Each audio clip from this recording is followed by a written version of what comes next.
Assalamualaikum warahmatullahi wabarakatuh. Perkenalkan, kami dari kelompok 8 ingin mempresentasikan sebuah materi yang berjudul The Goal of Communicative Curriculum. Sebelum itu, izinkan kami memperkenalkan anggota kelompok 8. Anggota dari kelompok 8 yaitu ada Debbie Sugiyarti, Dinda Dwi Rizkyani, dan Marita Simanulang. Baik, untuk pembahasan pertama di sini ada pendahuluan. Kurikulum merupakan seluruh rencana atau rancangan pembelajaran dan bagaimana isi pembelajaran itu disajikan dalam bentuk rancangan dan draft untuk mengajar dan pembelajaran yang mampu mendorong tercapainya hasil belajar. Istilah kurikulum digunakan untuk seluruh rencana isi pembelajaran dan bagaimana penyampaian bahan ajar itu dalam proses pembelajaran yang dapat mendorong pencapaian hasil belajar. Selanjutnya, di sini ada sejarah kurikulum komunikatif. Istilah pendekatan komunikatif yang pertama kali muncul di Inggris dengan nama communicative approach. Tujuan pendekatan ini adalah A. Menciptakan kompetensi sebagai tujuan pembelajaran bahasa, dan B. Mengembangkan prosedur keterampilan berbahasa, yaitu menyimak, berbicara, membaca, dan menulis. Tola 1996-95. Menurut Savignon, di tahun 1972, communicative competence is the ability to function in a truly communicative setting that is in dynamic exchange in which linguistic competence must adapt itself to the total information input. Kompetensi komunikatif ialah kompetensi sesungguhnya yang digunakan untuk memahami suatu sistem pengetahuan dan berkomunikasi. Misalnya, pengetahuan mengenai kosakata dan keterampilan menggunakan konvensi sosiolinguistik. Kneale di tahun 1983. Selanjutnya ada tujuan kurikulum komunikatif. Kurikulum komunikatif bertujuan agar peserta didik memiliki keterampilan berkomunikasi dengan anggota kelompok sosial kultural. Pembelajaran bahasa komunikatif harus berupaya membentuk kompetensi komunikatif atau communicative competence bagi peserta didik. Menurut Richard, di tahun 1992, kompetensi komunikasi merupakan pengetahuan mendalam dari peserta didik tentang kapan saatnya atau when atau tidak seharusnya atau when not berbicara apa seharusnya yang dibicarakan, dengan siapa, di mana dia berbicara, dan dengan cara apa pembicaraan itu disampaikan. Tu Aima dan kawan-kawan tahun 2006. Agar peserta didik memiliki kompetensi komunikasi yang baik, peserta didik harus A. Memiliki kompetensi linguistik yang memadai agar ia dapat mengekspresikan keinginan atau pesan. B. Dapat membedakan kompetensi linguistik dan fungsi komunikatif yang harus ditampilkan. C. Dapat mengembangkan keterampilan dan strategi pemakaian bahasa untuk mengkomunikasikan makna dengan efektif sesuai dengan kenyataan berbahasa. D. Perlu memperhatikan makna sosial bahasa karena perbedaan latar sosial dapat menyebabkan perbedaan makna. Oke, selanjutnya saya akan menjelaskan tentang bahan ajar. Bentuk isi kurikulum komunikatif masih dalam perdebatan.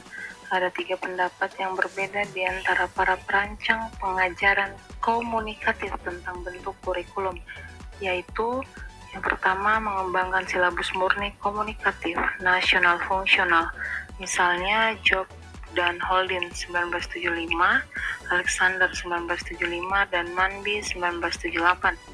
Yang kedua yaitu silabus merupakan jalinan antara tata bahasa dan fungsi nosi, misalnya Wilkins 1974, Widdowson 1978, Feldman 1978, Bromfield 1980, Hicks dan Clifford 1982. Yang ketiga adalah silabusnya, fleksibel mengenai kemungkinan pemilihan bahan ajar lebih ke struktur atau ke fungsi.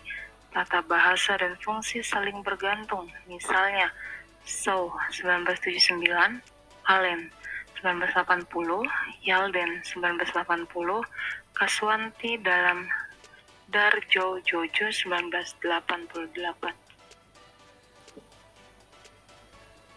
Slide selanjutnya, ketiga pendapat itu menekankan bahwa bahan ajar disusun atas dasar fungsi komunikatif yang diperlukan peserta didik, misalnya untuk menyatakan keluhan atau maaf, membuat undangan atau janji, sedangkan peserta didikan gramatika ditekankan pada yang diperlukan untuk menyatakan fungsi-fungsi itu pada konteksnya yang sesuai. Pengajaran bahasa yang tidak menghiraukan konteks penggunaan bahasa yang sesungguhnya menyebabkan peserta didik tidak akan menyadari bahwa ada berbagai cara untuk menggunakan bentuk-bentuk bahasa pada konteks yang beraneka ragam. Slide selanjutnya yaitu tentang paradigma pembelajaran komunikatif. Pembelajaran bahasa komunikatif harus berdasarkan paradigma pembelajaran komunikatif yang meliputi yang pertama membentuk kemandirian peserta didik, yang kedua masyarakat belajar, yang ketiga kurikulum terintegrasi menghubungkan antar tantangan dan kebutuhan yang berbeda dan antar mata pelajaran saling terkait. Yang keempat fokus pada makna, yang kelima diversity, dan yang keenam alternative assessment. Selanjutnya ada metode pembelajaran komunikatif.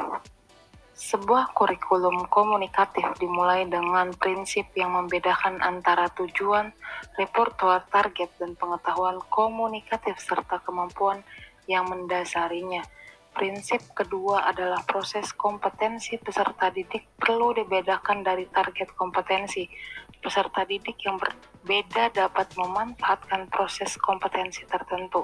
Perbedaan itu mencakup level kurikulum antara tujuan dan metodologi diadaptasi untuk mencapai beberapa tujuan.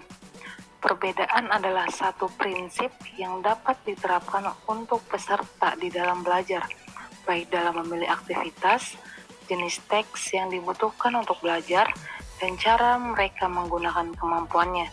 Perbedaan itu perlu dipertimbangkan secara lebih rinci dalam beberapa hal berikut ini.